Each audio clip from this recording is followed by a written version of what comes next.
Assalamualaikum warahmatullahi wabarakatuh. Sejumlah informasi dari berbagai peristiwa yang terjadi di wilayah Sumatera Selatan pagi hingga sore hari ini, Jumat 3 Juni 2022, terangkum dalam Sumiko News.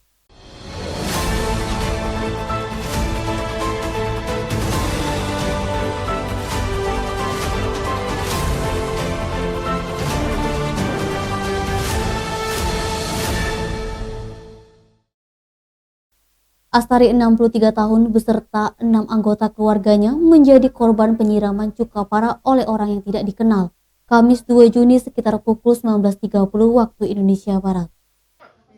Astari 63 tahun beserta 6 anggota keluarganya menjadi korban penyiraman cuka parah oleh orang yang tidak dikenal. Kamis 2 Juni sekitar pukul 19.30 waktu Indonesia Barat. Peristiwa ini terjadi di rumah korban Jalan Ki Merogan, Lorong Banten, Kelurahan Kemas Rido, Kecamatan Kertapati, Palembang. 6 korban lainnya Astari 45 tahun, M. Sarani 13 tahun, Mas Noni 42 tahun, Deni 18 tahun, Zamzam 52 tahun, dan Meni 54 tahun. Akibatnya korban mengalami luka bakar di bagian tubuh. Peristiwa ini bermula saat salah satu korban duduk di depan rumah. Tidak lama kemudian datang sekitar 20 orang tidak dikenal, langsung menyerang dan menyiramkan air keras cuka parah. Mas Noni menuturkan saat itu ia dan anak-anaknya berada di dalam rumah, sementara suaminya duduk di depan rumah. Mas Noni menyusul ke depan dan melihat rombongan pelaku yang membawa bungkusan masuk ke dalam rumah dengan mengibas-ngibaskan cuka parah.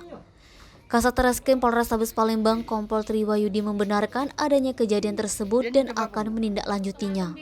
Deni, Sumeko TV melaporkan. Kementerian Komunikasi dan Informatika distribusikan 111.000 set-top box untuk rumah tangga miskin. Jumlah tersebut terhitung sampai dengan Jumat 3 Juni.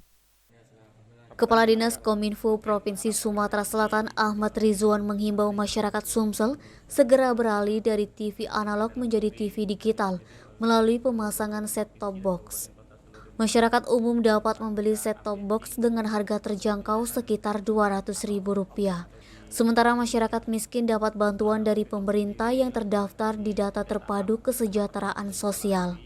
Rizwan mengungkapkan analog switch off di Indonesia telah dilangsungkan oleh Menkominfo Johnny G. Plate sejak tahap pertama 30 April. Kemudian akan dilanjutkan tahap kedua 25 Agustus dan tahap ketiga 2 November 2022 mendatang. Penghentian total siaran analog dan digital penuh tahap 1 akan dimulai dari 3 wilayah. Penghentian total siaran analog dan digital penuh tahap 1 akan dimulai dari 3 wilayah siaran yang terdiri dari atas 6 kabupaten dan 2 kota. Naba, Sumeko TV melaporkan.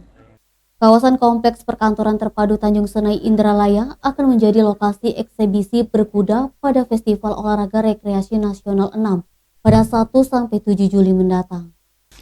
Kawasan Kompleks Perkantoran Terpadu Tanjung Senai Indralaya akan menjadi lokasi eksibisi berkuda pada Festival Olahraga Rekreasi Nasional 6 pada 1-7 Juli mendatang.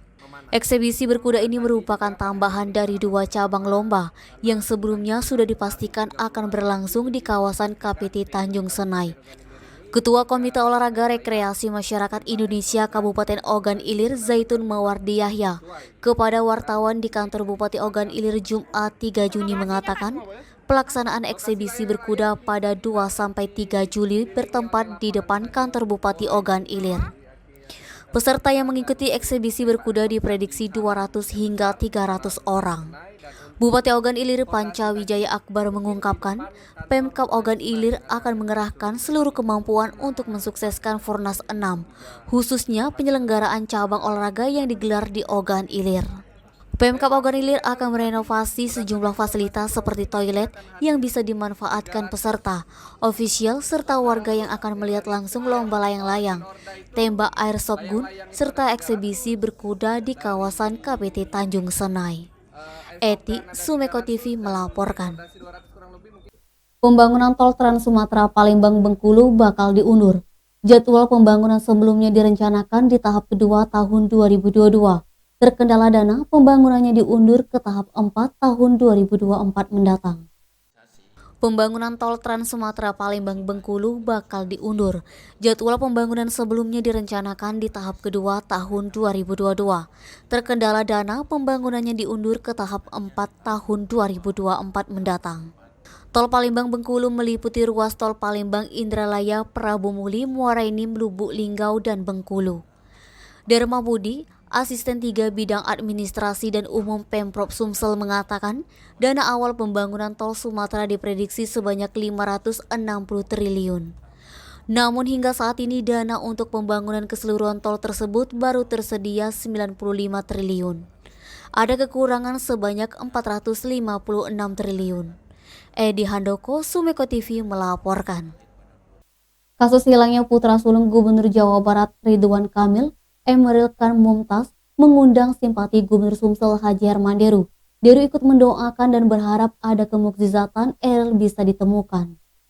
Kasus hilangnya putra sulung Gubernur Jawa Barat Ridwan Kamil, Emeril Khan Mumtaz, mengundang simpati Gubernur Sumsel Haji Herman Deru. Deru ikut mendoakan dan berharap ada kemukjizatan Eril bisa ditemukan. Deru menuturkan apa yang dirasakan Ridwan Kamil pernah dialami ketika kehilangan almarhum Haja Percalean Puri. Seperti Eril, Perca merupakan anak pertama, regenerasi yang telah disiapkan untuk bisa meneruskan apa yang telah dilakukan orang tuanya. Diketahui, Eril dilaporkan hilang terseret arus saat berenang di Sungai Are, Swiss pada 26 Mei 2022 bersama adik dan temannya. Sudah sepekan dilakukan proses pencarian, Eril tak kunjung juga ditemukan, sedangkan adik dan temannya berhasil selamat. Edi Handoko, Sumeko TV melaporkan. Demikian Sumeko News hari ini, jangan lupa 3M, memakai masker, menjaga jarak, dan mencuci tangan pakai sabun.